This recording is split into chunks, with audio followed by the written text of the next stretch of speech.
Welcome to ఇన్ఫినిటో education. ఇవాళ మన టాపిక్లో గ్రాండ్ పేరెంట్స్ ద్వారా చిన్నారుల విద్యా వ్యవస్థలో అవస్థలు, ఇబ్బందులు మంచి అన్నీ జరుగుతూ ఉన్నాయి. సో మంచి జరిగిన దాని గురించి మనం మాట్లాడుకోవాల్సిన అవసరం లేదు. కొన్ని సందర్భాల్లో మేము చేసే వీడియోలన్నీ కూడా మరీ చెప్తున్నామండి, అందరికీ వర్తించవండి. ఎవరైతే కొంత పర్సెంటేజ్ ఉంటే వారి కోసం, కరెక్షన్ కోసమో లేకుంటే మెరుగైన సమాజం కోసం మాత్రమే ఈ వీడియోలు చేస్తున్నామని గ్రహించండి. ఎవరినో కించపరిచేందుకోసమో, ఎవరినో ఇబ్బంది పెట్టేందుకోసమో, ఎవరినో అనేది ఆలోచన మాకు ఉండదండి. సో ఇక్కడ ఏమవుతుందంటే మా స్కూల్లో చాలా ఇష్యూస్ చూస్తున్నాను కాబట్టి నేను ఇలాంటి చెప్పేందుకు ముందుకు వచ్చాను. అంటే హోంవర్క్ చేయలేదేంటి అని అడిగినప్పుడు పేరెంట్స్కి ఫోన్ చేస్తే మీరు ఎందుకు శ్రద్ధ తీసుకోలేదు అని అడిగిన తరుణంలో వాళ్ళ అమ్మమ్మ దగ్గరికి వెళ్తారండి, వాళ్ళ నాన్నమ్మ ఉంటుంది, ఆ అమ్మమ్మ ఉంటుంది అని గ్రాండ్ పేరెంట్స్ ఎవరో ఒకరు. సో వాళ్ళు హోంవర్క్ చేయాలన్నా, లేకుంటే లేచి చదవమన్నా, లేకుంటే రెగ్యులర్గా స్కూల్కి పోమన్నా అంటే వాళ్ళు కొంచెం ఆపడం వల్ల కూడా ఈమె కోడలు అవుతుంది కదా, అత్తమామల కమెంట్ ఉంటుంది. సో ఆ టైంలో ఏమవుతుందంటే ఈమె వాళ్ళని కమెంట్ చేయలేకపోతుంది.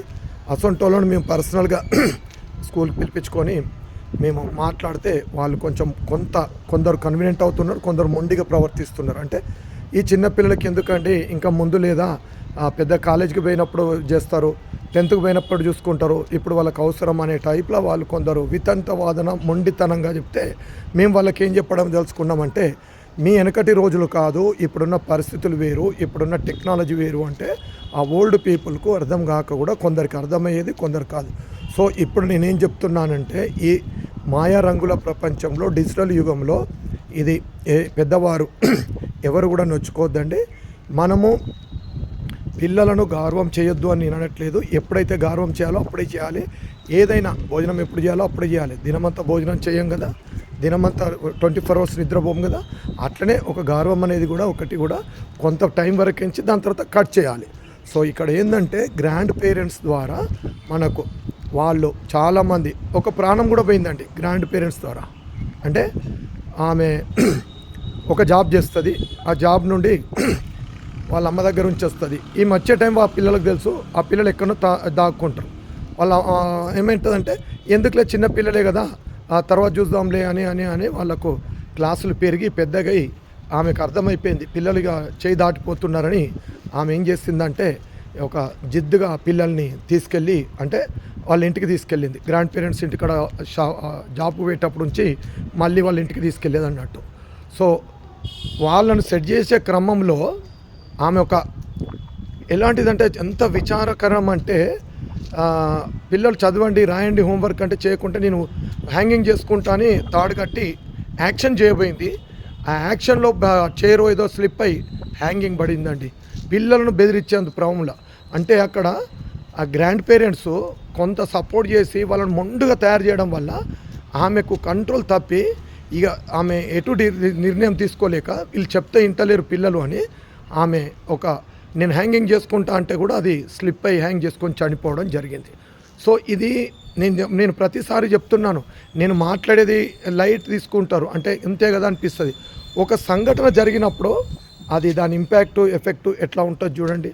అప్పుడు ఆ పాప 6వ తరగతి ఉండే పాప, మరి ఇప్పుడు ఆ 6వ తరగతి పాప తల్లి లేకుండా ఎలా చూసుకోగలుగుతారు చెప్పండి? ఎవరు చూడాలి అమ్మాయిని? ఎన్ని కష్టాలు ఉంటాయి చెప్పండి ఒక అమ్మాయిని పెద్దగా చేయాలంటే.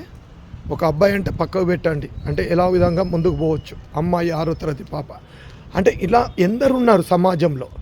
దయచేసి పెద్దవాళ్ళు అంటే గ్రాండ్ పేరెంట్స్ ఎవరు కూడా నొచ్చుకోకండి. ఆ రోజు అప్పుడు మీకు తెలియదు మీరు చేసే గౌరవం కానీ, మీరు చేసే టైం కానీ. ఇది కొంత పేరెంట్స్ కూడా కొనుకొస్తుంది. అంటే ఒక భర్త టైట్ చేసినప్పుడు భార్య కూడా లూజ్ చేయడం వల్ల పిల్లలు చేతికి రారండి. సో భార్య కావచ్చు, భర్త కావచ్చు, లేదంటే గ్రాండ్ పేరెంట్స్ కావచ్చు, ఇంట్లో ఉన్న బాబాయ్, అంకుల్ ఎవరైనా కానీ మీరు పిల్లల్ని ఒకరు స్టిక్ చేసినప్పుడు, అంటే ఒక మంచి క్రమశిక్షణ కోసం వాళ్ళను ఫాలోఅప్ చేసినప్పుడు మిగిలిన వాళ్ళు కూడా దానికి సపోర్ట్ చేయండి అనేది ఈ యొక్క వీడియో యొక్క ముఖ్య ఉద్దేశము. సో ఇలా చేయకపోవడం వల్లనే మనకు చాలా చాలా నష్టాలు జరుగుతున్నాయి. అది నష్టం జరిగినాక మాలాంటి వాళ్ళని ఆలోచిస్తాం. ఈ నష్టం జరగడానికి గల కారణాలు ఏంటి? ఎట్లయితే ఒక పొలంలో కలుపు మొక్కలు ఎలాగైతే ఏరువేస్తామో ఈ సమస్యలు కూడా మాకు ఈ కుటుంబంలో ఒక కలుపు మొక్కలు అవపడుతూ ఉంటాయి. వీటిని ఎక్కడ తీసేయాల్సిన అవసరం ఎంతైనా ఉంది. ఎప్పుడైతే ఈ కలుపు మొక్కలు మనం తీసేయలేమనుకోండి, అవి మంచి మొక్కలు తగ్గి ఈ కలుపు మొక్కలతోటి ఒక పిచ్చి చెట్లు మొలిచినట్టు ఈ యొక్క మన జీవన విధానం కూడా గాడి తప్పిపోతుంది.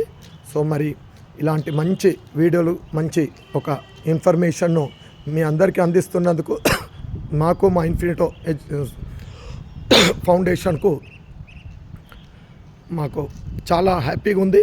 మరి మీరంతా కూడా మాకు సపోర్ట్ చేస్తారని, ఈ వీడియోలను లైక్, షేర్, సబ్స్క్రైబ్ చేస్తారని మనస్ఫూర్తిగా కోరుకుంటున్నాం.